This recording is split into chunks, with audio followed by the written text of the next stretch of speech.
welcome to a brand new episode of Sequel Rights, the podcast where we take a look at the franchises that make you go, they made how many of those? And we give each and every sequel a fair trial. My name is Justin Camps, official Fannabelle. And I'm here with Elizabeth Helly and Tyler Hymanson. I'm just glad that you broke the Fannabelle seal before I did. Fannabelles. Someone's got to do it. Yeah. Welcome to the Fannabelle podcast. Yeah.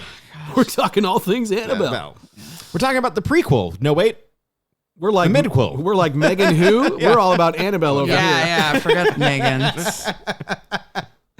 Oh boy. Well, if you can't tell, we're talking about Annabelle this week, continuing on our journey towards the Conjuring Last Rites. You know, Last Reckoning. I was funny side note here. I was putting together the episode last week for The Conjuring, and I'm so used to typing sequel rights all the time that I put like everywhere like The Conjuring Last Rites, like R-I-G-H-T. And like the morning of, I was like, oh fuck, I misspelled it everywhere. So stupid. Yeah. You know how it goes. But anyways, we're glad that you guys are here and joining us on our journey through the Conjuring Universe. Mm-hmm. If you want to reach out to us, where can people do that? Yeah, you can email us, sequelrights@gmail.com, or find us on Blue Sky, Instagram, Facebook, and YouTube at Sequel Rights. Or just drip some blood on a vintage porcelain doll that everyone appears to feel really excited to see, which is strange. If you've already done that, rate, review wherever you're listening, or share out some past episodes that we've talked about. Speaking of haunted dolls, we have talked in great detail about the Chucky franchise. And will again. And will again. Today. That's true. That's true.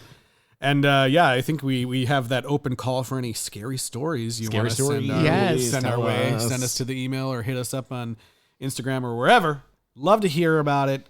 In the meantime, also just wanted to say shout out if for some reason you're tuning in because you're a Fannabelle yourself and you didn't listen to our Conjuring episode last week, we got a great interview with Zach Pappas.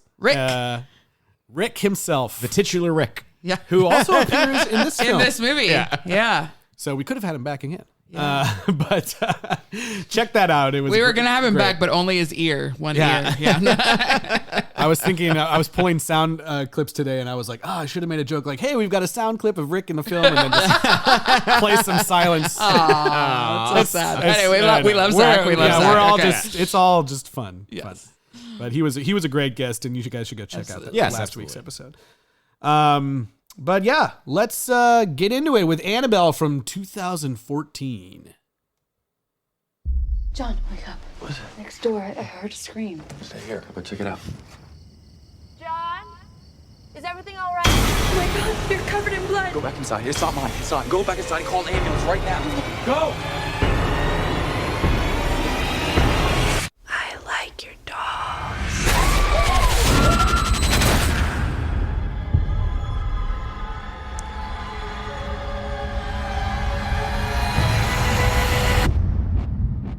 You survived. You don't come out the other side of something like this weaker. What is there left to be scared of? This is the last of them. How did that get in there? I swear I threw it out. Things must have got mixed up. There, she fits right in. Come to mommy.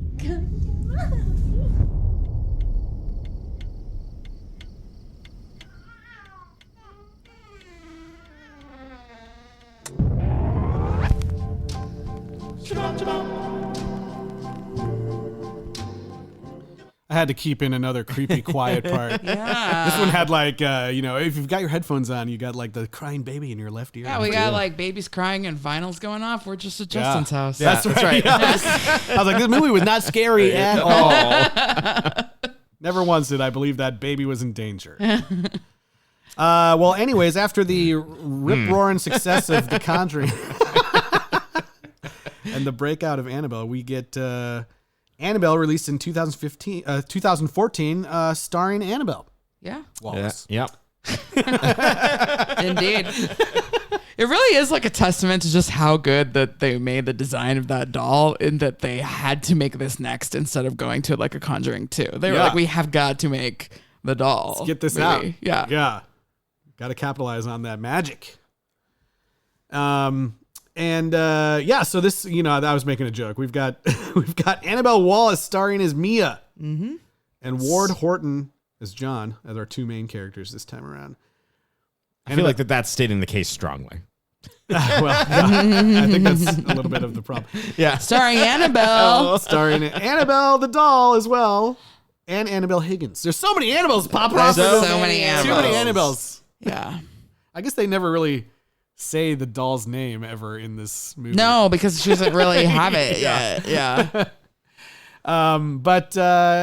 So we, had you guys all seen this previously? Yeah. Yes. Okay. I don't remember when or why, but think we saw it in theaters. Yeah. I was watching it just today actually because I had a busy weekend, but I was like, man, this is like, sometimes it's a bummer when you're like watching a movie that you already don't like. And we're like, so it's like, I want to watch it with fresh eyes of like time gone by now, but it's still like, I know this one's not going to be good. I really thought like that I was maybe giving it too hard a time because everyone like piled on about that it's bad, especially when these like later ones come out. And so I was like, I'm going to give it a new chance. And how bad could it be really? And then I was like, God, it sucks. I'm trying so hard.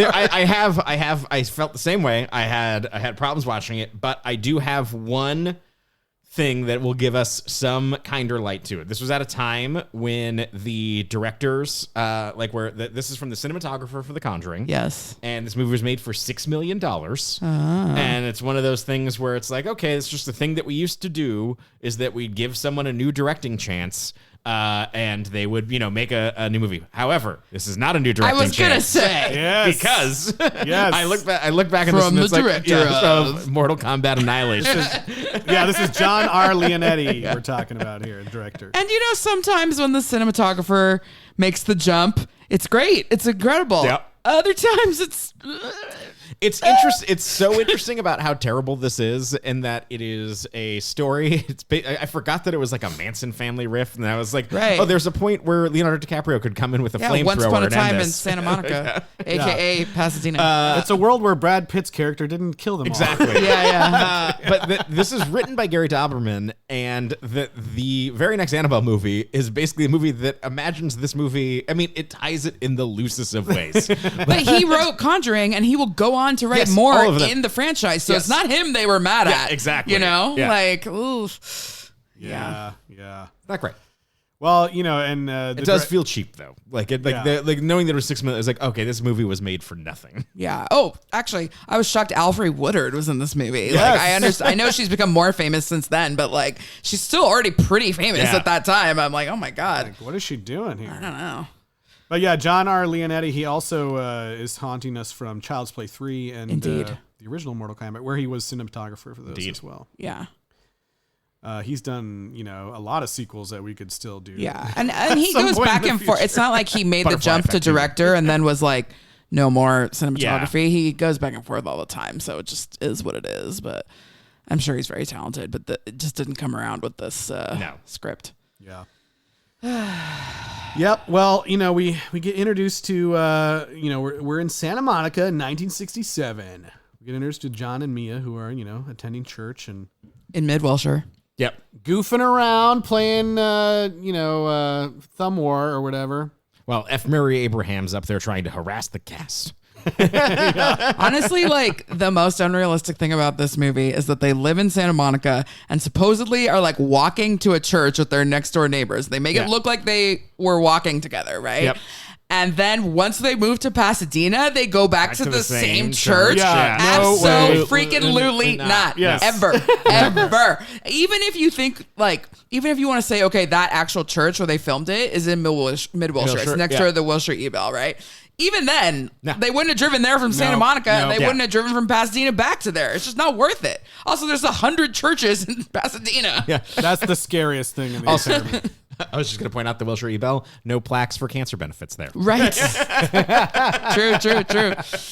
They maybe have a plaque about Annabelle being next door. Yeah. That's so funny because that was also like that whole church thing was also like my number one takeaway. Yeah. I was just going to show how this movie is. I was just like, I can't believe they're going to the same church. This is ridiculous. Like, people who watch this are like, I don't know where Pasadena is. Nobody cares Santa Monica? except us nerdy ass Californian people. Also, I love the idea that but like that they live in a house in Santa Monica and they had to get a walk up in Pasadena.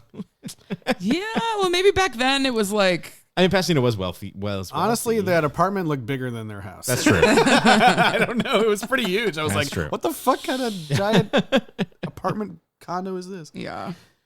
Which also that building is actually like the Langham in like MacArthur Park. Yeah. So Yeah. Also not in Pasadena. You could probably build a whole building in MacArthur Park for that price. Maybe not back then, but yeah.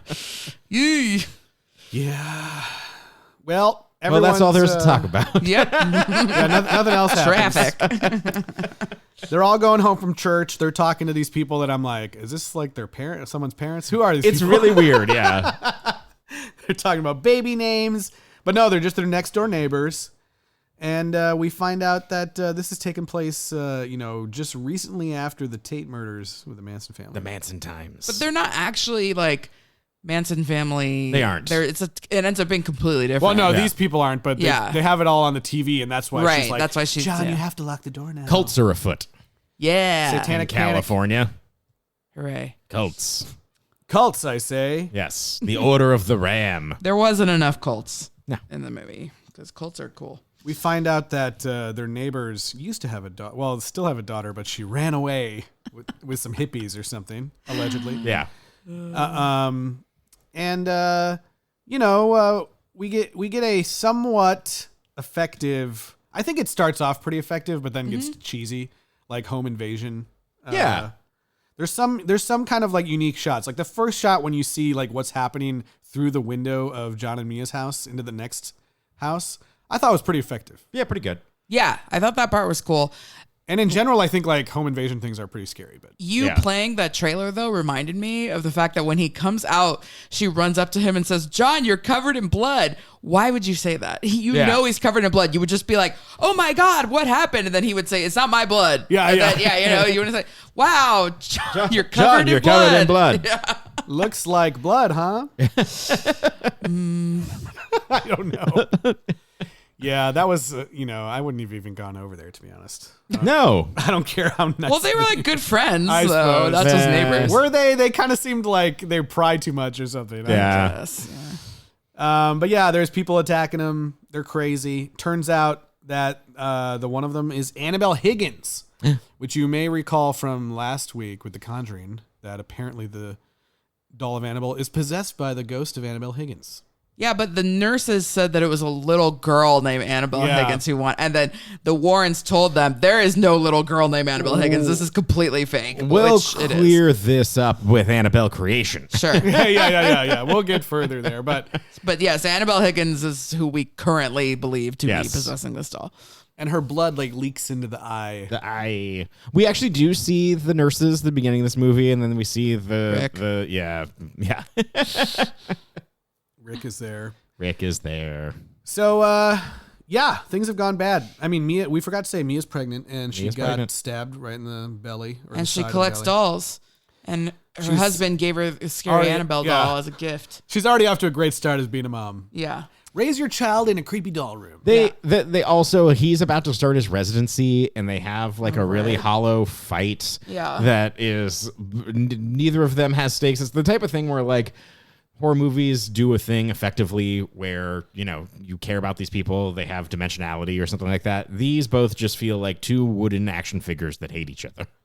They don't hate each other, they love each other. He brings her these. Pickles. Oh my God. Pickles. Ew.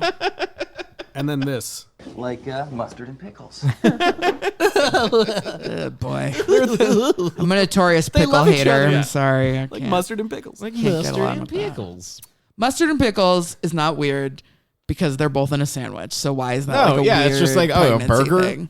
Yeah, it was, I don't know. I guess maybe if you're just like, You mean the thing that comes in a basic McDonald's if you're cheeseburger? like dunking the pickles in the mustard, maybe that's a little odd. But I don't think know you would how have she's doing to. it. In order to eat a pickle, I would need to cover it in mustard. Or do you think she takes a knife and like spreads it on like it's butter? Or make like ants on a log. I don't know what the raisins would be, but yeah.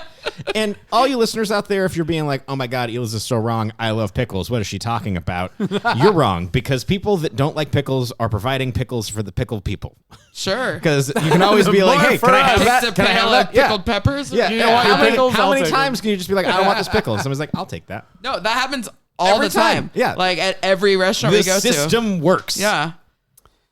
I do think that the problem, one of the main problems with this movie stems from the leads, because like I had the same. I feel like I had the leads. Who? Exactly. I think I had the same problem when I saw it the first time. Like even in the beginning of the movie, you kind of have the sense of like, oh, these are people that are going to die in this scene, and then we're going to follow someone else because these are just like boring people. Well, it's funny because they're not mad at her either, at Annabelle, because she goes on to be Malignant. Yep. Hey, She stars in Malignant. Yep. And so it's clearly they're not blaming her for this. Yeah, I don't know. My guess is this whole movie was pretty rushed. Yeah. So they probably could have used some more time maybe to make it a little bit more interesting. But no, Mia survives. Everyone survives. John survives too. And they're back in their house, making sure the baby has lovely music to listen to. Yeah. That is the best callback, I would say. That the Mobile has. Somehow it's the same. Yeah. Which is great. I do think that of haunted house things, a fun idea that sets this up, and something that I've applauded other movies that have done this successfully and is inconsequential in this one, but I appreciate it, is that it's not a haunted house. They move, and that it's set in an apartment, which, at the time, sometimes interesting. But to less effect than when Evil Dead is set into an apartment and when this is. I was going to say exactly that, because there was a elevator scene later. Yes. And I was like, don't even bother going in an elevator when Evil Dead Rise exists. And obviously this was like many years later, but I was just like, oh, I don't even want to watch this. Like, I do like the kind of like nightmare logic feeling of like if you were in a nightmare, this is what would happen. Keeps opening on the same floor. Yeah, you would like, I pushed 6 and it's not taking me there. It's just making me go on the same floor, which I think is kind of a cool idea. But then ultimately it just all plays kind of boring. And like once she's running up the staircase and it's just like, that demon, whatever the demon is. The demon to me is like the number one problem with this movie. You see him too early, too often, and too much. And it's clearly just a dude in a suit. Yeah. Well, it's Joseph Bashara, of course, because he's a dang ass freak who's got to be the monster in every movie he scores. He's playing the demonic figure, because we never get a name of this one. No, but Not to be confused with Insidious, but to be slightly There's a confused. very Insidious moment that happens. You just see him for way too long. You see way too much of him when you do see him, and then you see him way too many times. And I'm just like, I don't give a crap about this. Also, is this an Annabelle movie? Is this a demon movie? Yeah, What's the Annabelle's like barely even involved. Yes. I feel, which is another problem for me. Yeah. I'm like, obviously the rules of her is that she's not like that. She's actually possessed by. Or not, she's not even possessed. It's just like that a demon or something else is using her as a conduit. As a vessel. So I guess they're following the rules, but then ultimately it ends up being kind of boring if she's not like further involved somehow or being creepier. I don't know. There's no to Eliz's point, there's no, if we had further cult or further beliefs of the cult, then there would be rules to play with or signs to see or anything else. Instead, she just gets like a thing. We don't really know what's going on there. We have no rules for the demon other than like he has to stand and lurk. And then we kind of have rules for Annabelle from like previous, but we don't know what those are. So we see the demon just kind of standing there. It's like, is he going to do something? Yeah. Is something going to happen? Sometimes he jumps from the ceiling like Spider-Man. Yes, he does. I think that, I guess we're not quite there yet, but there is one effective scare in this movie. Okay, just talk about it now, because I don't even know what believe you're it's when talking she about. sees the little girl down the hallway, and she starts sprinting towards the door, and then she's an adult. That was in the trailer, though, unfortunately. Yes. Oh, was? So that's the one thing that I remember seeing a million times. It's like it's like the money shot from the trailer. Yeah. Oh. So it's good shot in the movie.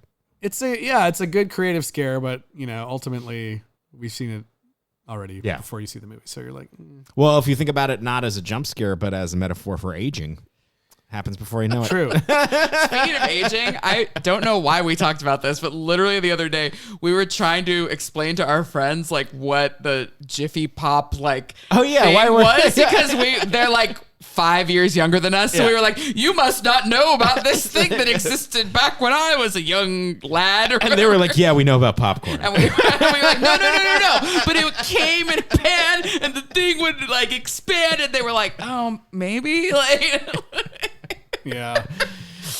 but yeah, that happens here. It does. Yeah, there's a whole Jiffy That whole Pop. scene, I feel like it builds up to nothing. Yeah. It does. It's like a little bit. I mean, there's just a lot of The popcorn burns. yeah, and it burns the house down, I guess. But Yeah. or mostly. But yeah, the whole movie is a lot of like cheesy jump scares and not a ton of stuff that's like super well done. I don't know. I love that they don't even go to The Exorcist in this movie intentionally. No. They go for marriage counseling. And like he just explains like that's what my parents did and the church helped. And he's just like it's like, yeah, I can do that. I can be a counselor. Well, and it just, I don't know. Okay, so he's the Catholic priest, right? But then you've also got like bookstore lady, Alfred Yes. Woodard. And I don't know if this is just because we've seen it now 2 franchises in a row, or is this like a thing where in these movies there's these black parents whose kids are killed for a reason that they are like internalizing like was my fault, and then they have to be horribly killed as like a penance. It's pretty bad. And then you have these white parents that are like, oh, you should Thank die you. now for my kid and my parenthood to be safe. Yeah. I don't know. Like, maybe it's just the fact that it happened twice now, but It's icky. Like it's but it's yeah, like, I just didn't like how she was like, oh, like, well, and both characters, I'm talking about the guy in Final Destination 3. yeah. Four. Which everyone knows is the worst one, but still, the fact that they're like, I have no reason to live, so I can just die for the plot of these white people, Right. and it doesn't matter because I don't deserve to live because I was a bad parent who got my child killed. Yeah. Like, I don't know. It's not quite magical savior, and it's almost worse than that too. Right. It's like it's along that. It's like bad parent who's gonna be your savior as their penance. Yeah. I don't know. It's just like it's weird. It's not good. I don't like and it. the fact that she's like, this is what my daughter wanted. Yeah, and I'm like, what? That's what. Okay. Did you sure about that? I don't know. Also, the whole ending part, I was like, can't you just not? Like, can't you just be like, no, we're not doing this. We're gonna leave. The baby has to be somewhere, right? The demon. Yeah. I mean, I guess they made it seem like the demon disappeared the baby somehow. I mean, it was probably in the ceiling or something, just like in the Conjuring. Right. Yeah. Right. I don't know. Yeah, I don't know. Man. I did enjoy the moment with Alfred Woodard when Mia goes to the bookstore and she's like looking up creepy books and stuff.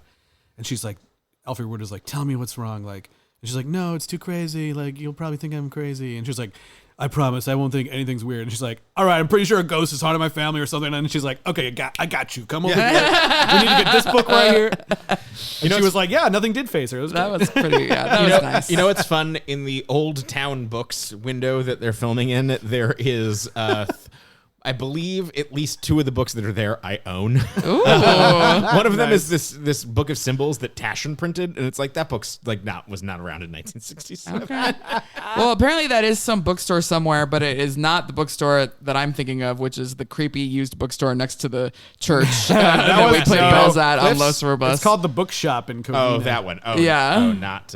In Covina, California. Quick shout out to, it's not there anymore, but there used to be an old bookstore in Pasadena called Cliff's. And it was a used bookstore. It was amazing. And Cliff had an incredible collection of old Ray Bradburys and a bunch of LA authors. And it was a magical place that I'm very sad is gone. Yeah, that's too bad. But yeah, she helps her and they become friends. And she's like, the only thing that you need to know about my personality is that I used to have a daughter. Yep. That's literally the only thing about me And that it's- exists. And it's my fault For she plot died. reasons. Yeah. Yeah. I don't know. What else was hilarious? I think the scene where she's like following the children's drawings was pretty funny. Yeah. That's just funny because the drawings were hilarious. And then her husband got in a pretty good line when he was like, well, this isn't even to scale. Like, that was pretty funny. I was like, okay, husband, you have a little bit of a personality. It was just so funny, like how long it took her to be like, what's happening? There's a truck. It's getting closer. Those drawings were so funny. Oh, man. I very much enjoy that this movie recreates a scene from Speed when the baby stroller rolls over and gets hit, and it's full of cans. Cans. Where'd the baby go? Cans. It's just cans. That didn't make any sense. I was like, was she holding the baby? Whatever. Okay, while we're on the subject of these two kids that we really only see once and they never come back, so let's just do the child star check-in. Child star check, child star checking in, child star check-in. They're a child star, and we're checking in now. Okay, so first we've got Little Boy, who is Gabriel Bateman, who I promised we'd talk about Chucky again, but he's Andy in the failed reboot of the robotic Chucky that nobody liked in Child's Play. Oh, yes. We kind of liked it. I didn't think it was terrible. Yeah. Whatever. I liked the song. Yeah. Oh, yeah, the Bear McCreary score. Yeah. Anyways, so he's there, but he's also very familiar to us because he's one of the kids who owned New Benji of the Netflix era. Benji 2, whatever you want to call it. Thunderbolts asterisk New Benji? Yes. Benji 2018. Yeah. Which I think that was a nice movie, actually, that I did like. Not bad. And he's also a pal of Lil Sammy Fableman, who participated in the Boy Scout movie day or whatever. Everybody's favorite. And he's also the main kid in Lights Out. So the feature, I believe. So yeah, is that Atomic Monster? I don't know that it is. I don't know, but he's got a ton of credits. And his next movie or show, I'm not sure, but his next project coming out is called Growing Up Gorman. So I assume the universe will be watching. Yes. I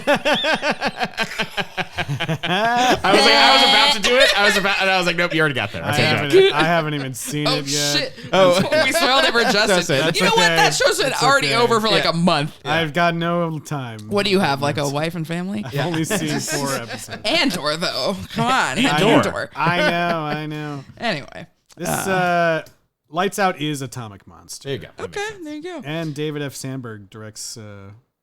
doesn't he direct Annabelle Creation? Yeah, he does. So the Lights Out connection comes back. Okay. Also, he's not related to any of the acting Batemans, although every Bateman child he is related to is an actor. Yeah. So, he's related to the other acting Batemans. The other, yeah. The West Coast acting Batemans. Yeah. All right. Then we've got little girl, Shiloh Nelson. So she's been in a few other things here and there, but mainly she's known for her YouTube channel, Shiloh and Bros, which has 9.5 million subscribers and regularly gets hundreds of millions of views on their videos. Wow. Shiloh and Bros? Yeah. Okay. So the description is Shiloh and her 4 brothers run an agency that travels through video game worlds to save the day. Whoa. Wow. So if you are young and know what this is, it's the videos that are usually titled like blank in real life, like Minecraft in real life, Mario in real life or whatever. And then they go and I don't know, they do something there. So she's very, very, very successful and famous, actually. Nice.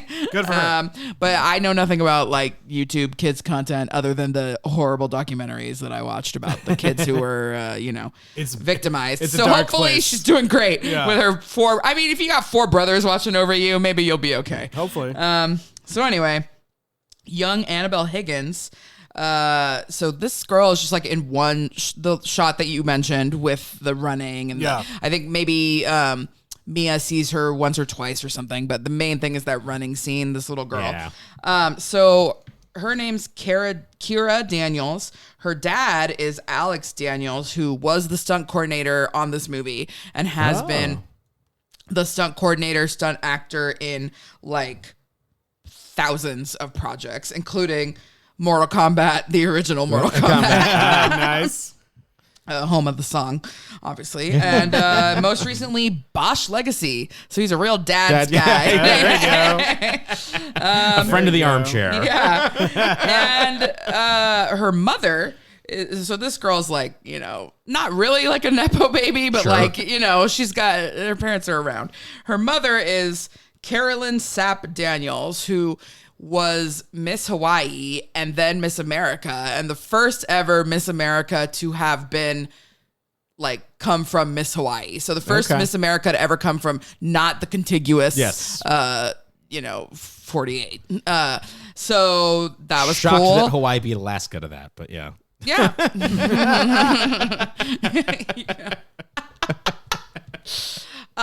So yeah, she was pretty well known for that, and then she became like a pretty big advocate of like domestic violence awareness and education and all kinds of things. You know, Miss America does. This is not Miss USA. This is Miss America. I'm glad there was a third word there. Yeah. So she had a bunch of kids, including Kira, and Kira is now at Village Christian, which is a very fancy school near Burbank, and she is on like the varsity volleyball team and doing great. Awesome. Yeah. All right, everyone's good. That's pretty much it, because the babies, I'm sure there was 80 of them, and they were not credited ask how many at babies all. were there. I tried so hard to like figure out who even one of these babies were and could not. That baby could be sitting next to you right now. One of the babies was pretty cute, and I was like, maybe Justin should put his kids in the business. But, probably not. Baby bees. Too scary. Maybe a YouTube channel. I don't know. Yeah. Speaking of the babies, one of the babies is involved in another scene that I thought was hilarious.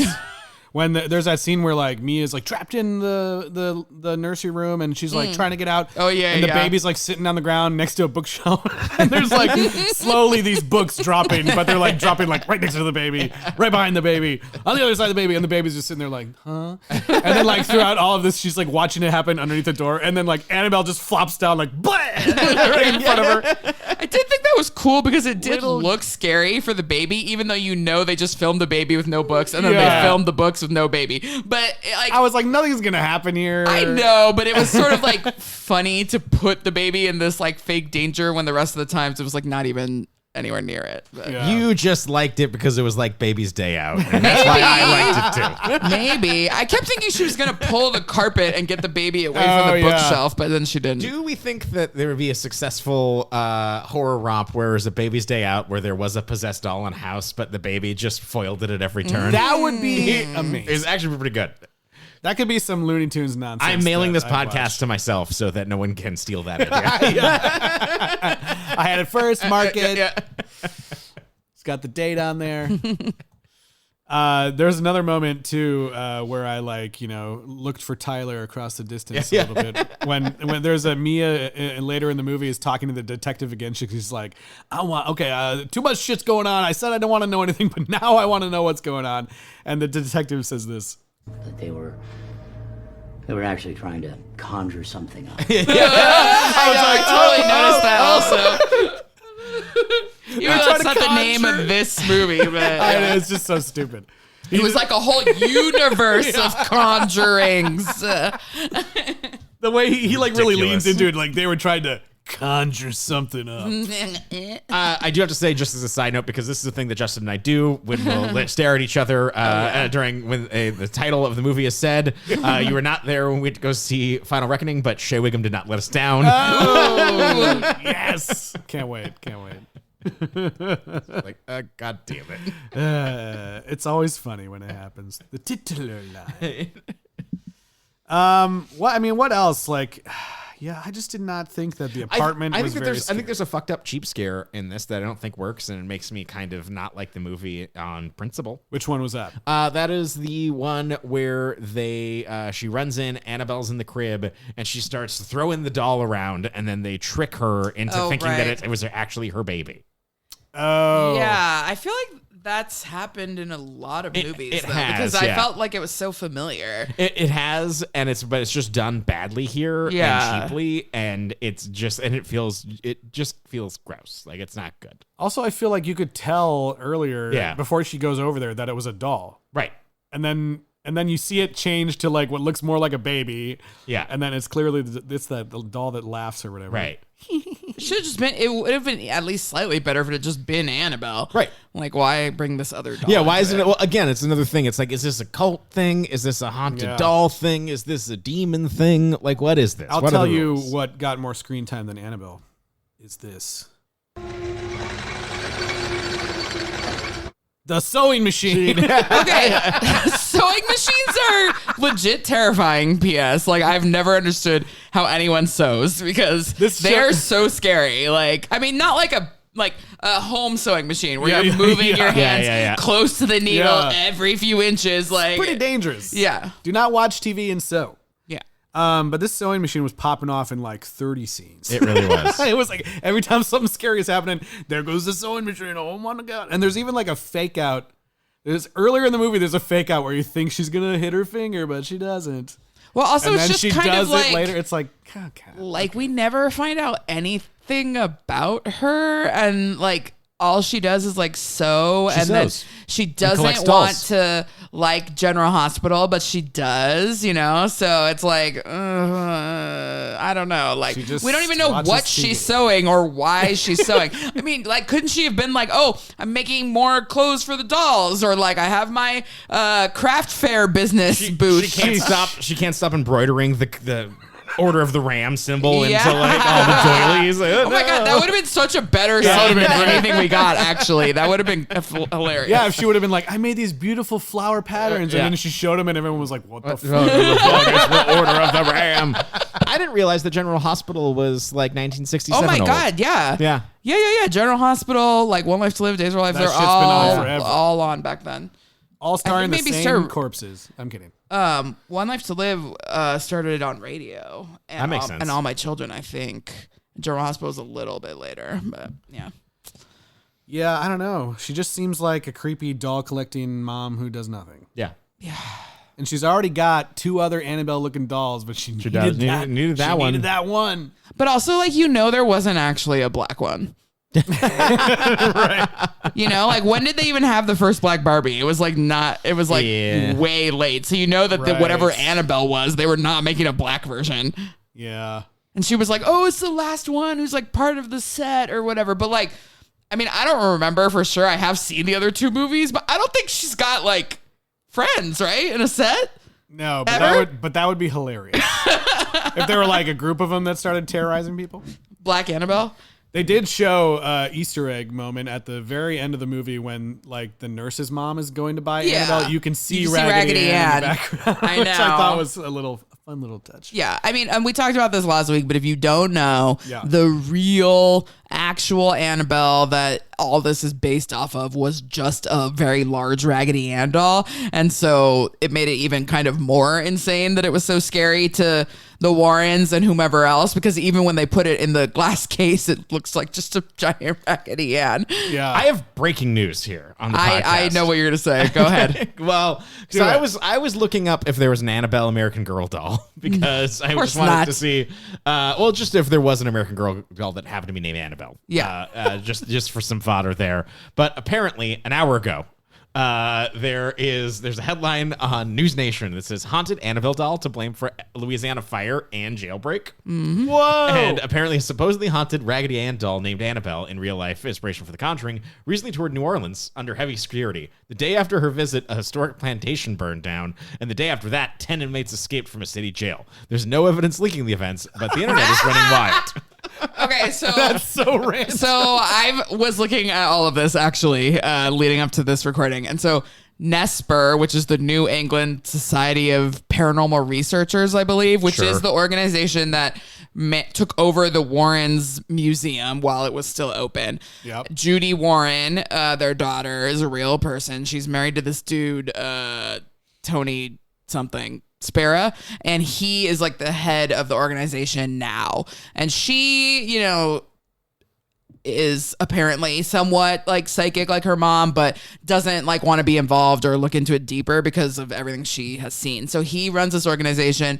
They have the doll, and despite what you would think is a pretty clear warning to not take the doll out of the case and not move it around, Annabelle has recently been on like a world tour, essentially going to like different places, and it's not like any like big museums or anything like that. It's like weird places. So they had her like at a haunted prison or at a haunted farm, or you know that, and you could pay to come see her. So smart. And like spend the night in the building or whatever. And then at some point they like moved it from like one box to another box, even though apparently the Warrens said that it could never leave the box they had made. They put it in a different box, and then this rumor got started. Like, this was all just like a couple weeks ago. This rumor got started that Annabelle was missing, and everybody was like, whoa! And then the guy had to come out and like make a statement being like, Annabelle is not missing. Like, we have her in the case and everything's fine and stop. But there are no more dates for this tour, unfortunately, so we cannot go because I did look into it. Even though that would be not a good idea, I would probably still do it. Yeah. Well, I did see the prop Annabelle doll at the WB Studios tour once. Yes. Oh. Which was fun. They had her in the, what's that place with all the props? Prop house. No, but I feel like they have like a name. I feel like they have a name for it there. Yeah, it's Prop House. No, they do. Not just prop house. just It's being called an something asshole. else. It's called something else. Specifically on the Warner Brothers thing, yeah. Yeah. I know what you're talking I'm gonna look it up. I know prop house. Jesus. I don't know if you know this, Justin, but Tyler's worked on movies on set. Yeah. Okay. That's so funny. Whatever. I'll figure it out. I recently contemplated buying Apple boxes owned by David Lynch in an auction. Yeah, there you go. There you go. It's like you buy that and you expect an Apple box, but it's actually like an iPhone box. And you're like, damn it. He did have an iPhone. Joke's on me. I don't think they take the last time I went on the tour, they didn't take you into the prop house. I don't know if they go there. Oh, no. Haven't had the prop house here for years. Yeah. Ever since they toured the real Annabelle in there, it disappeared. All the props disappeared. King Kong burnt down. Now it's just a house. Not a prop I mean, I did have a Raggedy Ann, but I didn't know about any of this, obviously. I had a Raggedy Andy. Raggedy Andy. Well, yeah, That's obviously, you have to have the one that's correct for that's your right. gender. You God can't. forbid you be given a Raggedy checked. Ann. Oh, boy. Oh my God. Well, what even like the one thing. You know what I'll say is a nice detail is when the priest comes and he's like, I'll take the doll and like I'll put it in the thing. And when he's driving away with it, and I like the directorial choice is that he's listening to the Dodger game on his drive. That makes him feel working class. It's nice. It humanizes him right before he gets his ass kicked. I thought that whole scene was goofy. It is goofy as hell. Well, no, because he gets there and He puts it in the back seat instead of the front seat, which I'm like, do you need to ever take the carpool lane from Pasadena to Santa Monica? I guess not. But I'm like, he should have buckled her in the front seat. But So it looked like he was driving downtown.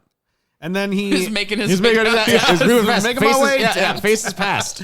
And then he's just like, he gets out of the car, he sees someone, he opens the door, and then he just gets like, okay, wait. shot So backwards. when he was on the bridge, is that the Pasadena Suicide Bridge, or was it the typical East LA it's the bridge? East LA That's what I bridge. thought. Yeah, that's what I said. It looked like he was So- just heading towards downtown. I don't know.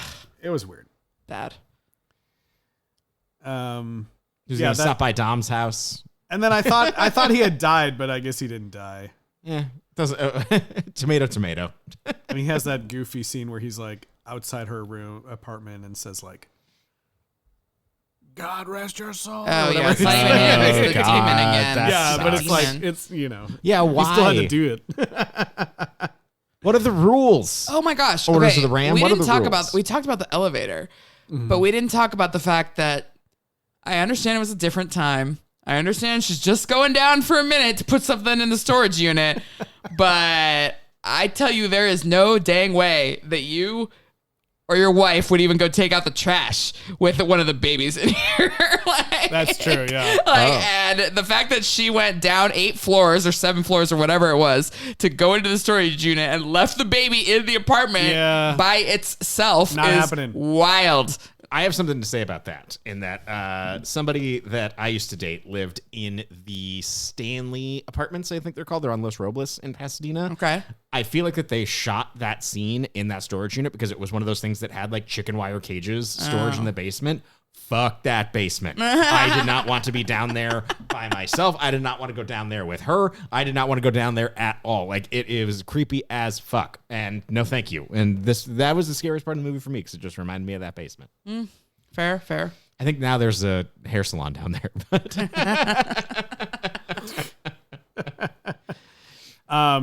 yeah, like I think at most in my apartment, I've like ran out to grab the mail or a package at the front door like for 2 seconds. Yeah. Where I'm just like, run back. Yeah. and then there were like books on the floor. Yeah, and I was like, oh no. No, but you would never risk creepy doll. taking an elevator or, No. being somewhere you couldn't like hear. It's crazy. Never. Yeah, and then I was like, the only other thing I could remember about this movie is I was like, I'm pretty sure someone falls out a window at some point. Yeah. And we already talked about what I've already checked out. I'm just thinking about scenarios for this baby to foil this demon. that would be great. I would love to see just babies versus demons. Yeah. Hey, that's a good concept. Okay, well, Tyler's already mailing this episode to himself, so per U.S. mail. Okay, well, I just coined the title, so I need to get that's right. Yeah. I need to get a title by credit or something. Speaking of verses, there was this whole rumor for ages that they were going to try to do Chucky versus Annabelle, right? Yeah. And I think Mancini even tried to get in on it for a minute. Too.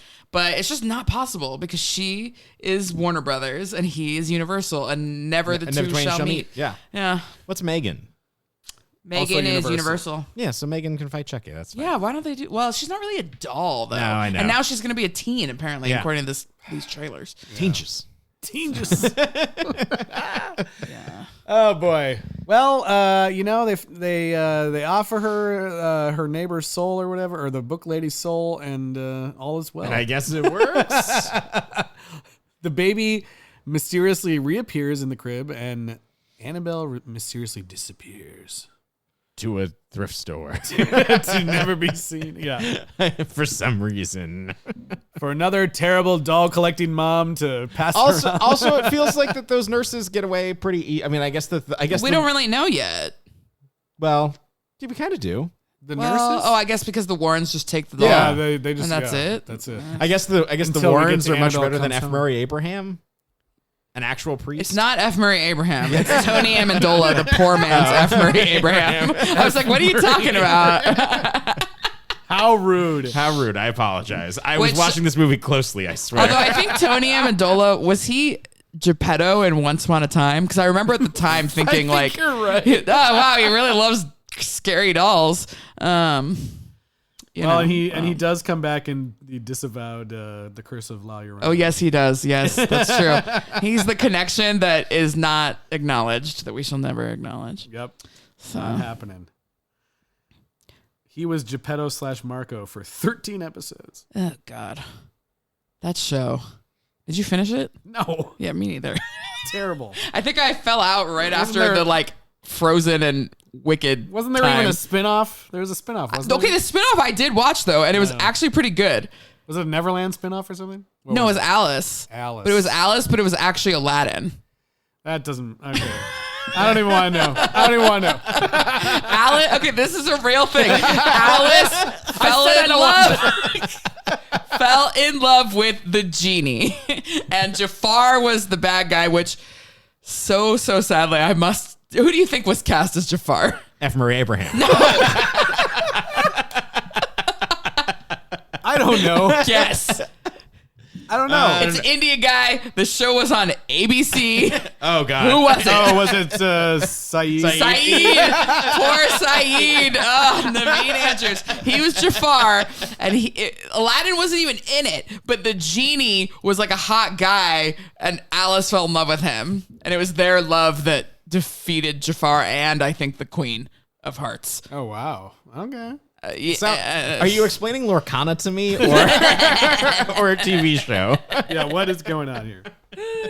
That doesn't make any sense. Well, after that, I mean, that's pretty much the end of the movie. Yeah, they're kind of like, yeah, we haven't seen the doll, but everything's good with us. Cool, bye.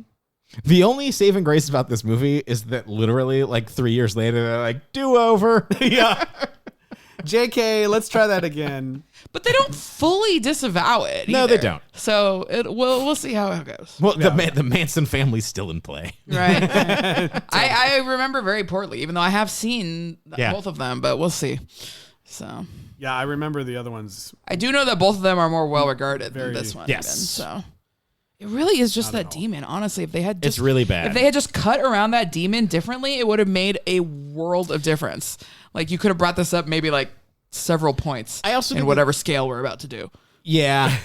I guess we should do the scale. Let's I guess do it's it. rating system time. Yeah, we're ready. Let's see. How many? God, there's not even anything remarkable enough. How many sewing machines? Yeah, how many sewing machines, I suppose. Wildly out of control. Yeah. Sewing machines would you give Annabelle? 2014.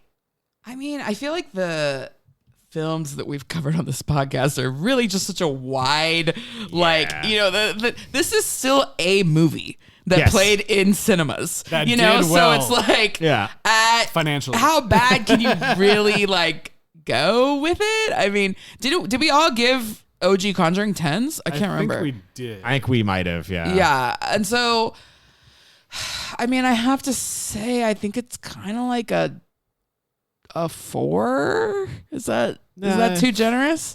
Is that too mean? I'm probably not going to go that high. Okay. Well, but you're right. I tend to do these ratings inside the confines of the series. Of the series it is. Yeah. Okay. All right. Fine. Well, I guess we can always re-examine this when we get to Last Rites. But I'll go to 3. Okay. I'm gonna go to only 2. Oof. Wildly out of control sewing machines. I mean, this one, it's just like, I just feel like like I said, I feel like they rushed it out probably, and it's just not interesting. There's like one good scare. There's, like I said, there's some potentially creepy ideas and things that kind of start like they could be good and then fade out. I don't know. It just doesn't land it for me. And the fact that it's called Annabelle and it feels like she's very tangentially involved and not even, it's one of those things where it's like, where's Annabelle? Every single scene she's not in. Where's Annabelle? I feel like you shouldn't be saying that. They really should have doubled down on how creepy she was. Cause it's to have her be such a big player in a movie that wasn't even about her. Then to have the movie about her feel like it's minimizing her, and now it's just only about this nameless demon and cults. I don't know.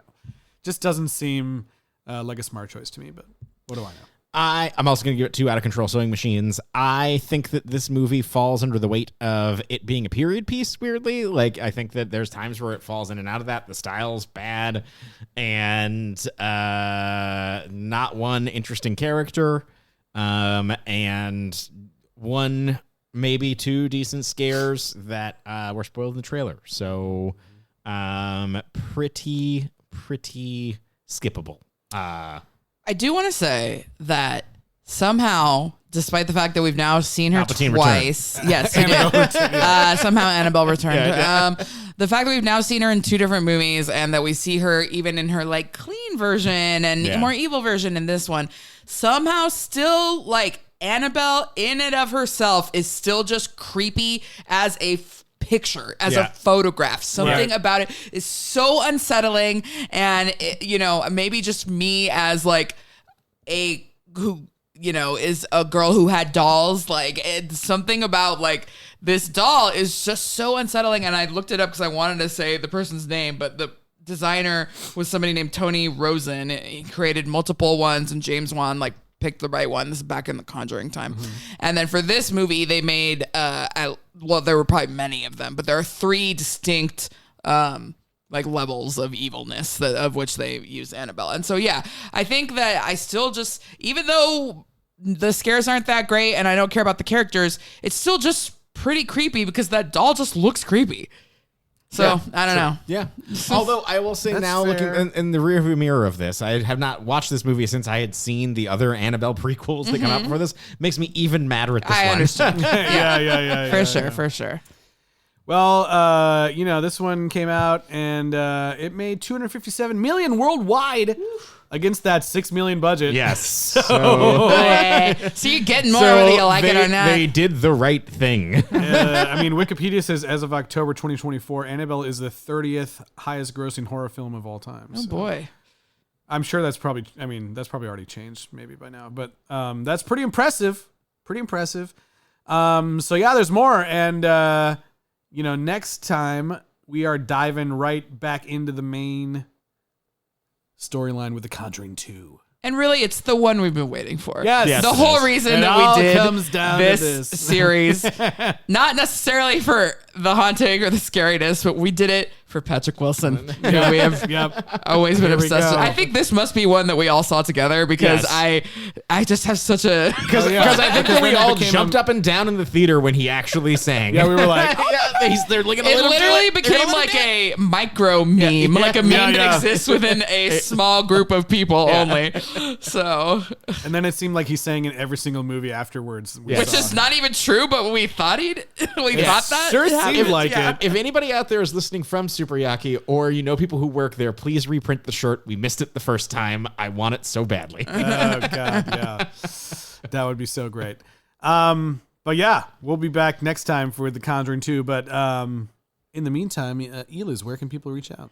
Yes, we still want to hear your stories about ghosts or creepy dolls or whatever the heck you want to tell us. So, or demons, cults, We'll read Were them you out. at Nexium? Call. I'm we dying can read to them hear. out loud with some creepy write a music. comment or send us a voice memo via the email. That'd be cool. We can hear you talk about it. Yeah. So anyways, that address is sequelrights@gmail.com, or you can always reach out to us on Blue Sky, Instagram, Facebook, and YouTube at Sequel Rights. I'm going to get this down eventually. You got it. And rate and review wherever you're listening. Leave comments on YouTube. All that good stuff. We really appreciate all the support. That's right. And if you want to catch up, you can go back and listen to our episode on The Conjuring with a special guest, Zach Pappas. And you can be ready for The Conjuring 2 next time. But of course, we can't leave you guys hanging without another AI-generated song. This time, you know what? I really wanted to capture the love between John and Mia. He believes her when she thought he might think he was pretty crazy. shocking. That was maybe the most shocking thing that happened in this movie. A That doctor this white who man believed believes- his wife. Who believes in the supernatural. Yeah. So this song obviously is called Pickles and Mustard, and I hope you guys enjoy it. So stay tuned for that, and we'll see you guys next time for The Conjuring 2. We moved in with a baby on the way.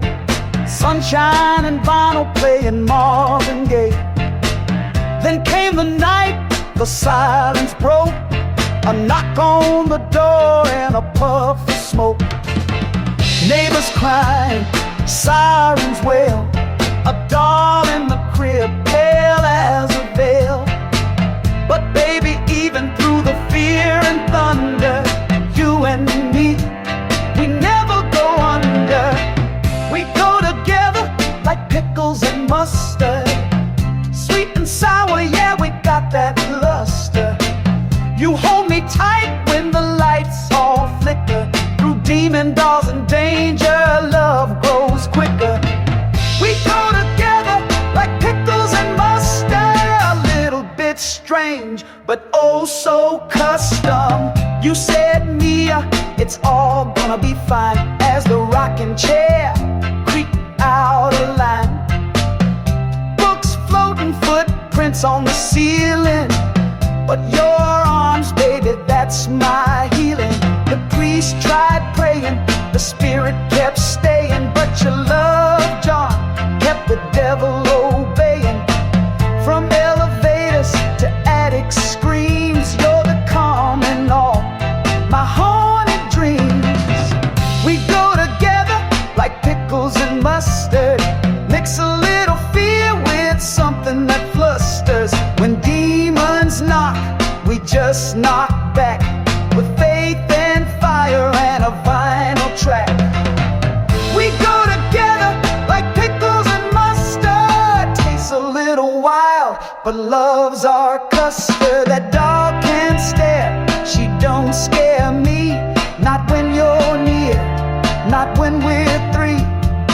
You and me and our baby girl, we've danced with shadows, but love's our world. Gave that doll away, said not today. A mother's heart lit the dark away. Sacrifice was knocking, but love stood tall. Now we're stronger than the curse of Annabelle's call. We go together like pickles and mustard, heart and soul through fire and clusters. You kiss my hand, I calm your head, even when the closet's full of dread. We go together like pickles and mustard, baby, this love's no blunder, it's a buster. Yeah, we're sweet and sour,